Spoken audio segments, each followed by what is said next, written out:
안녕하십니까 재림성도 여러분, 제 이름은 김운혁이라고 합니다. 오늘은 계시록 11장에 나오는 1260일과 42달에 대해서 여러분께 잠시 말씀드리고자 합니다. 재림교회나 거의 대부분의 개신교회에서 계시록 11장에 나오는 1260일과 42달은 같은 기간을 가르친다라고 가르치고 있습니다. 제가 최근에 미국에 있는 하나님의 교회의 어떤 분과도 페이스북에서 대화를 나누는 과정에서 그분도 역시 1260일과 42달이 같다고 믿고 계시더군요. 재림 성도 여러분은 어떻게 생각하십니까? 이 말세에 하나님의 백성들은 성경 말씀을 근거로 해서 우리의 믿음이 과연 진리의 말씀 위에 서 있는지 우리의 토대를 재점검하는 일이 있을 것이다 라고 화인 여사가 말했습니다. 재림성도 여러분, 창세기 1장 14절에 보시면은요, 하늘에 있는 광명들이, 다시 말해서 해와 달과 별들이 날짜와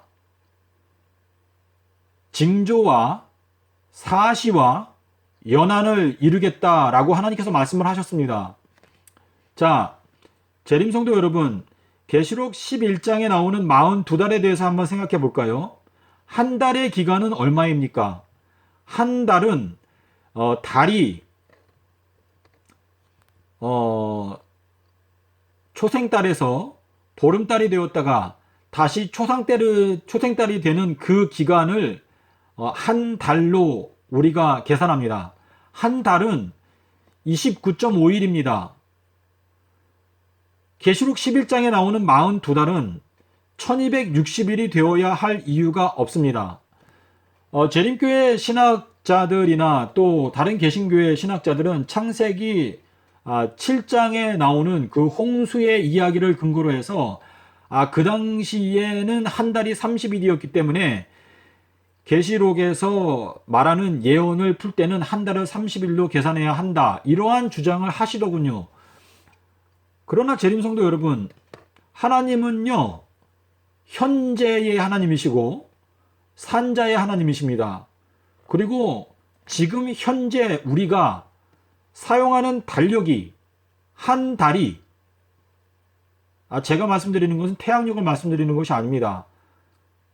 이 유대력을 말씀드리는 것입니다. 한 달이 29.5일입니다. 그런데 왜 42달이 1260일이라는 가르침을 하고 있을까요? 2300주야에 대해서 한번 생각해 볼까요? 기원전 457년부터 1844년까지 2301을 2300년으로 환산하여 1844년이 나왔습니다. 만약에 재림교회가 현재 가르치는 대로 한 달은 30일이고 1년은 360일이다. 이러한 원칙을 만약에 적용한다면 2300주야 예언이 1844년이 될 수가 없습니다. 1810 몇 년도가 되겠죠. 그래서 사실 인터넷에는요 2300주야의 끝이 1810 몇 년도라고 주장하는 사람들이 있기는 있습니다. 제가 여러분께 말씀드리고자 하는 것은 1년이라고 하는 것은 지구가 태양을 공전하는 시간이며 365.25일입니다. 창세기 1장 14절에서 하늘에 있는 광명이 연한 1년의 기한을 이룰 것이다 라고 말씀하셨고, 태양이 그 기능을 하고 있습니다. 그러므로 1년은 365.25, 한 달은 29.5일입니다. 그러므로 계시록 11장에 나오는 42달과 1260일은 같은 기간이 아닙니다. 그런데 이 내용에 대해서 제가 좀 더 설명을 드리겠습니다. 재림성도 여러분, 계시록 11장을 제가 여러 차례 정독하는 가운데 저는 이 문제를 깨닫게 되었고, 여러분께서도 똑같이 정독해 보시기를 바랍니다. 이 성경 말씀 자체를 읽을 때 하나님께서 우리에게 지혜를 주십니다. 신학자들의 해석이나 주석서에 너무 의존하지 마십시오. 성경 말씀 자체를 보시면 그 안에서 빛이 비치고 여러분의 마음 가운데 역사하시는 성령의 역사로 말미암아 여러분은 진리를 분간할 수 있게 됩니다. 계시록 11장 2절 3절에 보시면 1260일과 42달에 대한 언급이 나옵니다. 하지만 계시록 11장에 그 내용은 전부 다 1260일 동안 일어날 일에 대한 설명입니다. 두 선지자를 하나님께서 세우십니다. 그리고 이 두 선지자가 1260일 동안 온 세상을 향해서 경고를 합니다. 그리고 이 두 선지자가 1260일 동안 그 경고하는 것을 마치게 될 때에 무저갱에서 올라오는 짐승이 이 두 선지자와 싸움을 합니다.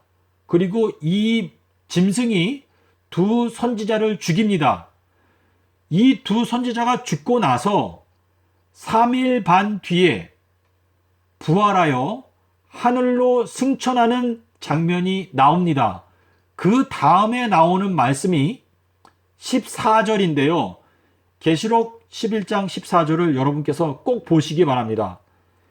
두 번째 화는 지나갔으니 이제 세 번째 화가 속히 이르는 도다 라고 합니다. 그런데 42달에 대한 이야기는 계시록 13장에 가서 나오기 시작합니다. 계시록 12장은요, 마귀가 하늘에서 반역하는 이야기로부터 예수님의 죽으심과 1260년 동안의 종교 박해에 대한 이야기가 나옵니다. 그리고 나서 13장에 갔을 때에 42달에 대한 이야기가 나옵니다. 다시 말해서 42달의 그 기간 동안 무저갱에서 올라온 짐승, 죽게 되었던 상처가 나은 짐승이 42달 동안 성도들을 핍박하는 이야기가 나오는데요. 그 내용이 바로 세 번째 화입니다. 세 번째 화. 재림 성도 여러분, 제가 다시 한번 간단하게 말씀드리겠습니다. 1260일 동안은 두 선지자가 활동하는 기간이고 42달 동안은 무저갱에서 올라온 짐승이 활동하는 기간입니다. 그리고 순서대로 1260일이 먼저 있고 그 다음에 42달이 있습니다. 그리고 이 둘 사이에서 두 선지자가 죽임을 당하고 3일 반 뒤에 부활해서 하늘로 승천합니다. 그 사건 즈음에 일요일 휴업령이라고 가르치는 멸망에 가증한 것이 서게 되는 일이 있습니다.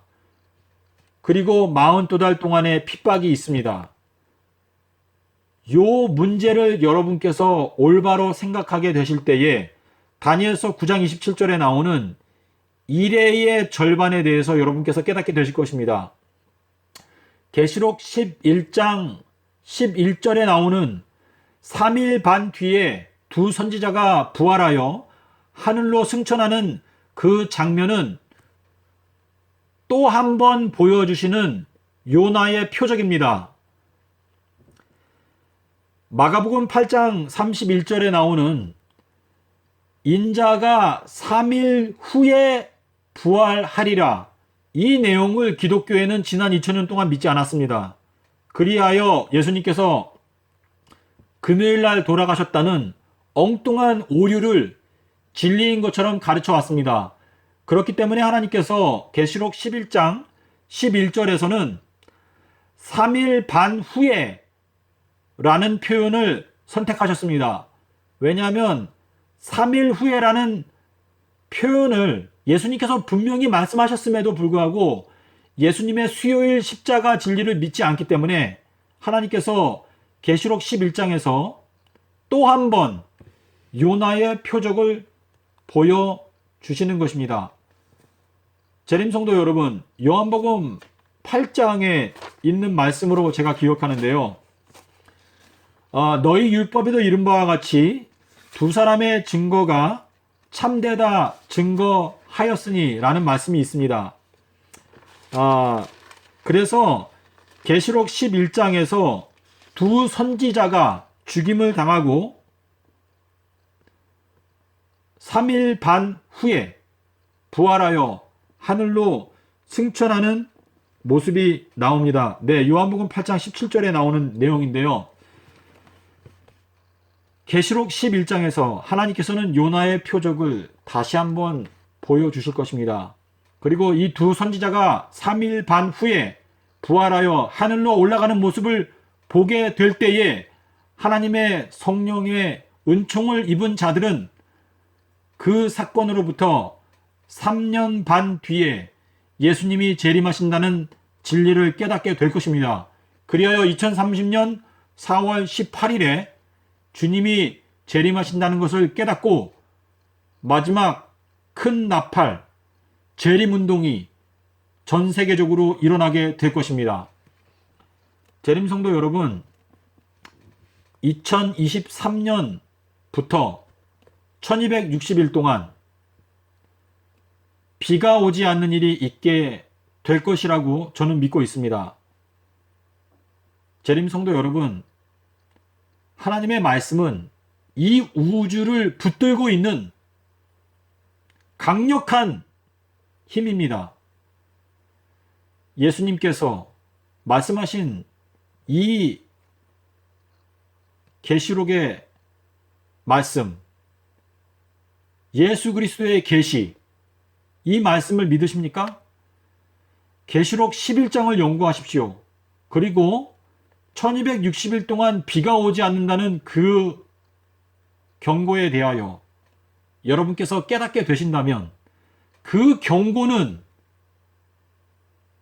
다가오는 위기를 위하여 준비하라고 주신 것입니다. 창세기에서 바로가 꿈을 꾸었습니다. 7년 동안 풍년이 있고 7년 동안 흉년이 있었습니다. 그 꿈을 요셉이 해석하고 7년 동안 곡식을 모았습니다. 하나님께서 요셉에게 곡식을 모으라고 명령하셨습니까?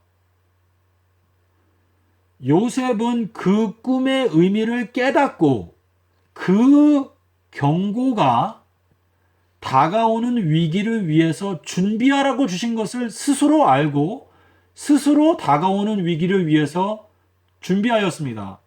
재림성도 여러분, 성경에는 주 하나님 만나기를 예비하라 말씀하셨습니다. 다가오는 환난을 우리가 잘 통과하기 위해서 하나님께서는 우리에게 예언의 말씀을 주셨습니다. 여러분께서 하나님께서 때가 되면 우리에게 까마귀를 통해서 먹을 걸 먹여주실 거야. 여러분께서 그러한 말을 하시는 게 올바른 정신이라고 생각하십니까? 여러분께서 하나님에게 까마귀를 통해서 음식을 보내달라고 하나님께 명령할 수 있는 입장이 아닙니다. 하나님께서는 우리에게 성경을 통하여 경고를 주셨고 시골 생활도 명령하셨으며 우리가 이 말세에 살아남기 위해서 어떻게 해야 하고 어떠한 일이 일어날 것임을 알려주셨습니다. 그리고 이 말씀을 진지한 마음으로 연구하게 될 때에 우리들은 다가오는 위기를 위해서 준비할 수 있게 됩니다. 노아가 방주를 지었습니다. 그는 하나님의 말씀을 따라 순종하였고 방주를 지었고 그 방주 때문에 생명을 연명하였습니다. 재림성도 여러분, 저는 여러분께 레위기 23장에 나오는 그리고 출애굽기 12장에 나오는 무교절에 대해서 여러분께 말씀드리고 싶습니다. 이 무교병, 누룩이 없는 떡은 이 성경 말씀 자체를 말합니다. 누룩이 없는 떡을 먹는다는 것은 신학자들의 해석이 없는, 주석이 없는 오직 성경 말씀을 먹는 것을 말합니다. 고린도전서 5장 8절에 보십시오. 이러므로 우리가 절기를 지키되 누룩 없는 떡으로 하자. 재림성도 여러분, 여러분께서 학력이 높든지 낮든지 거기에 대해서 너무 개념치 마십시오. 고린도전서 1장 26절에 보시면 하나님께서 갖고 계신 계획이 나와 있습니다. 이 세상에 미련한 것들을 택하사 지혜 있는 자들을 부끄럽게 하려 하심이라 말씀하셨습니다. 재림성도 여러분, 하나님께서는 이 말세에 세상적으로 비천한 사람들을 택하사 세상적으로 지혜롭고 부유한 자들을 부끄럽게 할 계획을 갖고 계십니다. 이 약속을 마음 가운데 믿는 가운데 스스로 성경을 연구하시기를 바랍니다. 많은 재림교회 신학자들이 또 목회자들이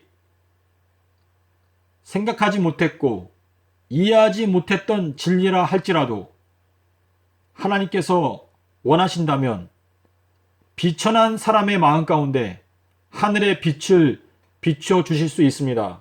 재림성도 여러분, 화인 여사가 2000번의 계시를 받았습니다. 하지만 화인 여사가 2000번 받은 그 계시는 이 성경 말씀에 계시되어 있는 말씀보다 결코 더 뛰어나지 못합니다. 제 말은 이 성경은 모든 인류에게 주어진 하나님의 특별 계시이며 이 계시의 말씀이야말로 가장 큰 축복이라는 것을 여러분께 말씀드립니다. 요한복음 5장 39절에서 이 성경에서 영생을 얻는 줄 생각하고 성경을 상고한다고 말했습니다. 여러분이 어떠한 형편 가운데 있든지 마음 가운데 진실한 마음을 갖고 성경을 펴실 때 여러분은 반드시 진리의 빛으로 이끌림을 받게 될 것입니다. 하나님의 인자하심과 하나님의 자비하심은 크고 넓고 광대합니다. 여러분의 과거의 생애가 죄된 생애였다 할지라도 지나간 것은 잊고 하나님 앞에 온전히 진리를 알고자 간구하는 마음으로 말씀을 펴시기 바랍니다. 하나님께서는 기꺼이 여러분을 진리로 인도하시며 여러분의 죄를 용서하시고 여러분을 영생의 문으로 인도하고자 예수님께서는 오늘도 그분의 피를 가지고 아버지 하나님 앞에 간구하고 계신다는 사실을 잊지 마시기 바랍니다. 감사합니다.